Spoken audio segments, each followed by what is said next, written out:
আমি এই কদিনে প্রচুর মাছ খেয়েছি, তার সাথে আমি মাংসও খাচ্ছি। মানুষের জন্য যে রাজনীতি তারা করছেন না, মানুষের বিরুদ্ধে রাজনীতি করছে, তার জন্য তাদের শূন্য পাওয়াই যোগ্য। সরকারি যে সমস্ত প্রকল্পগুলো রয়েছে তার মধ্যে বহু প্রকল্প আগেও ছিল।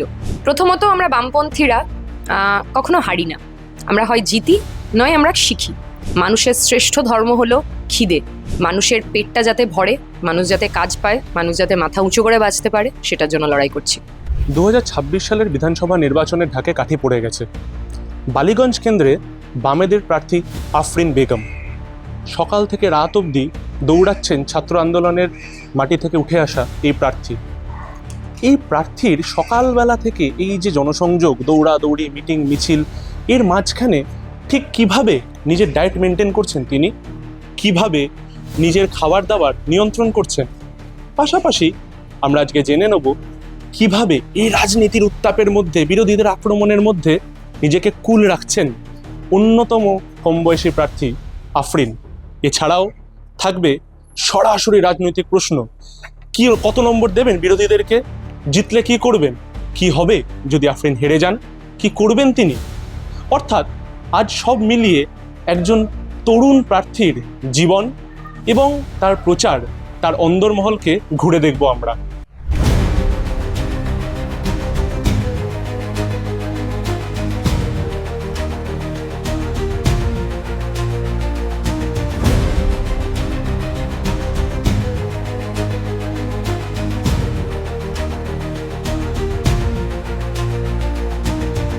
প্রথমেই জিজ্ঞেস করব, এই অসম্ভব গরম, সকাল থেকে চলছে প্রচার, কিভাবে নিজের খাওয়া দাওয়া, ডায়েট মেনটেন করছো? দেখুন, আমি সকালেই বেরিয়ে যাই, যেহেতু খুব সকালে প্রচার থাকে, তো সেই সময় অল্প যেটুকু যা খাওয়ার সেইটুকু খেয়ে বেরোই। তারপরে আমি আমার সঙ্গে জল রাখি, ওআরএস রাখি, যেহেতু এত গরম, নুন চিনি জল। একই সাথে হচ্ছে যে দুপুরবেলা বাড়ি যেতে পারলে বাড়িতে গিয়ে খাই, বা যে কোনো সেই অঞ্চলের কমরেডদের বাড়িতে খাবার দাবার খাই। বিশেষত আমি এই কদিনে প্রচুর মাছ খেয়েছি, সেইটাই আমার শক্তি বলতে পারেন। তার সাথে আমি মাংসও খাচ্ছি, এবং আজকেও আজকেও প্রচণ্ড গরম, তো জলটা বেশি করে খাচ্ছি। তো এইগুলো নিয়েই চলছে, ডায়েটটা মেনটেন করার চেষ্টা করছি যাতে শরীরটা সুস্থ থাকে।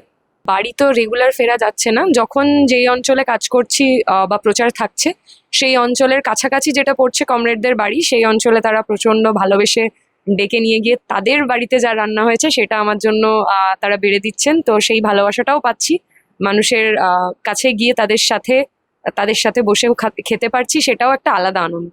তৃণমূলের বর্ষিয়ান নেতা, বহুবারের বিধায়ক শোভনদেব চট্টোপাধ্যায়, প্রার্থীর সম্পর্কে তোমার মূল্যায়ন কি? শোভনদেব বাবুকে 10-এ কত দেবে? দেখুন, প্রার্থী সম্বন্ধে এটাই বলতে চাই, উনি তো যথেষ্ট বয়স্ক। এই গরমের মধ্যে উনি একটু সুস্থ স্বাভাবিক থাকুন, প্রচারে বেরোচ্ছেন, ভালো থাকলে, সুস্থ থাকলেই ভালো। তবে মূল্যায়নের ক্ষেত্রে আমি বলবো যে তৃণমূলের মতো একটা দল, তারা যেভাবে মানুষের বিরুদ্ধে রাজনীতি করছে, আমার রাজনীতিটার কোনো ব্যক্তির বিরুদ্ধে নয়, তাদের রাজনীতির বিরুদ্ধেই। ফলে সেখানে মানুষের জন্য যে রাজনীতি তারা করছেন না, মানুষের বিরুদ্ধে রাজনীতি করছে, তার জন্য তাদের শূন্য পাওয়াই যোগ্য। সরাসরি শূন্য? এত বছর ধরে উনি এলাকায় কাজ করছেন, মানুষের বক্তব্য, তৃণমূল সরকার বেশ কিছু উন্নতি এবং যে মানুষের জন্য যে ডিরেক্ট ক্যাশ ট্রান্সফারের মতন যে বিভিন্ন যোজনা নিয়ে এসেছে, তুমি কি বলতে চেয়েছো যে এই ধরনের কোনো কাজ সেখানে মানুষকে কোনো সাহায্য করেনি? না, আমি একদমই বলছি না। যে সরকারি যে সমস্ত প্রকল্পগুলো রয়েছে তার মধ্যে বহু প্রকল্প আগেও ছিল, মানুষজন সেটার উপভোক্তা ছিলেন এবং মানুষজন সেগুলো সুবিধা পেয়েছে। যারা সরকারে থাকতেন তারা এই ধরনের বিভিন্ন প্রকল্প আনেন, ওনারাও এনেছেন, খুব ভালো কথা, এবং সেগুলো নেওয়াও খুব ভালো কথা। কিন্তু যদি মূল যে আমাদের দাবিগুলো, আমাদের মূল যে মানুষের চাহিদা, কাজ, শিক্ষা, স্বাস্থ্য, সেই সমস্ত জায়গাকে ভেঙে মেরে রেখে দিয়ে মানুষজনদের হাতে শুধুমাত্র কয়েকটা টাকা ভাতা হিসেবে ধরিয়ে দিয়ে যদি বলা হয় যে ভোটটা আমাদেরকে দিয়ে দাও বাবা, তাহলে বোধহয় অন্যায় হবে, ভুল হবে। সেটার বিরুদ্ধেই মানুষজন প্রশ্ন করতে শুরু করেছে। আগে সবার হাতে কাজ চাই, সবার নির্দিষ্ট মজুরি চাই, এবং সেইটার জন্য হচ্ছে যে আমাদের লড়াই।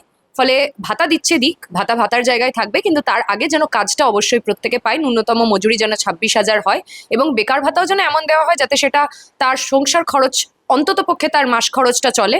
ন্যূনতম 6,000 বেতার ভাতা, 6,000 টাকা যাতে বেকার ভাতা, বিধবা ভাতা থেকে শুরু করে বার্ধক্য ভাতা, এই সমস্ত কিছু যাতে বাড়ানো হয় সেটার জন্য আমরা লড়াই করছি। আচ্ছা, ধরো এই ধরনের সব কাজ বা সরকার কি করেছে বা করেনি, কেন্দ্রের সরকার অর্থাৎ যে এখানে এখন প্রধান বিরোধী দল তারা কি করেছে করেনি, সেই কথা তো হতেই থাকবে, কিন্তু বালিগঞ্জের মানুষ তোমাকে কেন ভোট দেবে? সরকারকে, সরকার পক্ষ যারা রয়েছে তাদেরকে ভোট না দিয়ে বা কেন্দ্রের সরকার যারা এই মুহূর্তে বিরোধী পক্ষ তাদেরকে না দিয়ে তুমি কেন? তার কারণ আমি চাইছি যে বামপন্থীরা যদি দায়িত্বে আসে, মানুষ যদি বামপন্থীদের দায়িত্ব দেয়, তাহলে আমরা সবার প্রথমে বালিগঞ্জ অঞ্চলে বলুন, গোটা পশ্চিমবঙ্গে বলুন, যতগুলো অস্থায়ী কাজ রয়েছে, চাকরি রয়েছে, সেই সমস্তগুলোকে পার্মানেন্ট করব। ন্যূনতম মজুরি 26,000 করব। বালিগঞ্জের প্রত্যেকটা বেকার যুবক যুবতী যারা কাজ পাচ্ছে না এই বাজারে দাঁড়িয়ে, তাদের প্রত্যেককে কাজ দেওয়া হবে। আমাদের বালিগঞ্জ অঞ্চলে যেভাবে বৃষ্টি হলে জল জমে যায়, সেই জল নামানো হবে কয়েক মিনিটের মধ্যে, কয়েক ঘন্টার মধ্যে, যাতে দিনের পর দিন জল জমে কারেন্টের তারপরে গিয়ে মানুষের মৃত্যু আমাদের বালিগঞ্জে না হয়, আমাদের পশ্চিমবঙ্গে না হয়। একই সাথে আমাদের বালিগঞ্জ অঞ্চলে বলুন বা আমাদের গোটা পশ্চিমবঙ্গে অঞ্চলে বলুন, যে সমস্ত বয়স্ক বৃদ্ধ মানুষরা রয়েছেন যাদের ছেলে মেয়েরা ভিন রাজ্যে চলে গেছে কারণ বালিগঞ্জে বা পশ্চিমবঙ্গে কাজ নেই, তাদের ছেলে মেয়েদেরকে যাতে আমরা ফেরাতে পারি আবার বালিগঞ্জে, আবার পশ্চিমবঙ্গে, তাদের জন্য কাজের ব্যবস্থা করতে পারি। আমাদের পশ্চিমবঙ্গতে যাতে আবার নতুন করে কাজ উৎপন্ন হয়, কলকারখানা, শিল্প আসে, ইন্ডাস্ট্রি হয়, এআই হাব হয়, এই সমস্ত কিছু আমরা তৈরি করার চেষ্টা করছি এবং আমরা সেগুলো করে দেখাবো এবং তাদের ছেলে মেয়েদেরকে আমরা বাড়ি ফেরাবো, এই প্রতিজ্ঞা করে আমরা লড়াই করছি। এবং যে বয়স্ক বয়োজ্যেষ্ঠরা রয়েছেন, বাড়িতে একা থাকেন, তাদের জন্য আমরা কুইক রেসপন্স টিম বানাচ্ছি। 24 ঘন্টা আমাদের হেল্পলাইন নাম্বার সেখানে অ্যাভেলেবেল থাকবে এবং সেটার জন্য আমরা কাজ করব যখনই তারা চাইবেন। আমাদের যে এর আগে যেমন রেড ভলেন্টিয়ার্সরা কাজ করতো, সেইভাবে আমরা রেড ভলেন্টিয়ার্সদের মতো কাজ করব। আমাদের বালিগঞ্জ অঞ্চলে আমরা বিভিন্ন জায়গায় আমরা পাড়ায় পাড়ায় অভয়া টিম বানাবো, যেখান থেকে মহিলারা সুরক্ষিত থাকে। অ্যাপের মাধ্যমে তারা যদি ডেস্টিনেশন অবধি, তারা মনে করেন তারা আনসেফ ফিল করছেন, তাদেরকে ডেস্টিনেশন অবধি পৌঁছে দেবে সেই আমাদের অভয়া টিম। আচ্ছা, নির্বাচনে জিতলে প্রথম, বালিগঞ্জে প্রথম কাজ আফরিনের কি হবে? বালিগঞ্জের সকল বেকারদের কাজ, চাকরি, তাদের মজুরি বৃদ্ধি, বালিগঞ্জ অঞ্চলের জমা জলের সমস্যার সমাধান, বালিগঞ্জ অঞ্চলের যে সমস্ত স্কুলগুলো বন্ধ হয়ে গেছে সেই স্কুলগুলোকে খোলানো, সরকারি স্কুলগুলোকে খোলানো, স্কুল ছুটের যে সংখ্যা পরিমাণ বেড়েছে সেই স্কুল ছুটদেরকে শিক্ষায় ফেরানো, এই সমস্ত কিছু নিয়ে আমার কাজ করবো। বালিগঞ্জের বস্তি অঞ্চলগুলোও যেগুলো রয়েছে সেখানে জলের সমস্যা প্রবল, জলের সমস্যাটা মেটাতে হবে। পাকা ছাদ নেই, আবাস যোজনা গ্রামের দিকে আছে, শহরের দিকে নেই। আবাস যোজনার জন্য আমাদের এমএলএ ফান্ড থেকে টাকা বরাদ্দ করা, একই সাথে আমাদের এমএলএ ফান্ডে 1/3 ফান্ড আমরা মহিলাদের ক্ষমতায়ন এবং উন্নয়নের জন্য ব্যয় করব।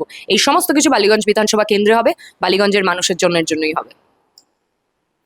আফরিন, এই মুহূর্তে রাজ্যের যা রাজনৈতিক পরিস্থিতি, যেভাবে সবকিছু দেখছেন মানুষজন, যে প্রশ্নটা ঘুরে ফিরে বারবার আসে,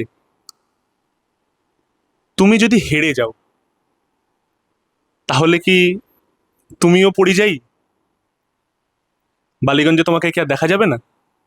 দেখুন, আমি বালিগঞ্জে জন্মেছি, বালিগঞ্জে ছোট থেকে বড় হয়েছি, বালিগঞ্জেই থাকি, বালিগঞ্জ আমার বাড়ি।